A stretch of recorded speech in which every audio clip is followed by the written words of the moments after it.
Hello everyone and welcome back to my channel. Today I will show you how to take apart a Sony PlayStation controller and replace its battery. This tutorial applies to all revisions of PS4 controllers. Mine in particular is the CUH-ZCT2E. You'll essentially need a Phillips 000 screwdriver and a spudger to pry apart the controller. First of all, you have to remove these 4 screws. After that, you have to use the spudger along the sides to pry open the 2 halves. This may not be as easy if the controller is new.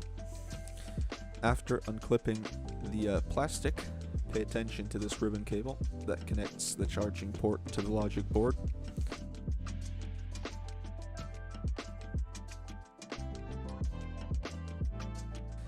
After that, locate the battery connector and gently pry on it. Then you can lift the battery out by the cable itself.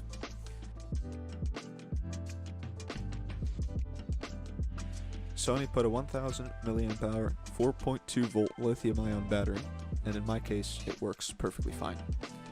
But if you're watching this video, you probably have a dead battery. So check out Amazon for battery replacements. There are many options, so choose what's best for you. I'll put the one I recommend in the description. To put the controller back together, we do the same steps backwards, and you start by reconnecting the ribbon cable.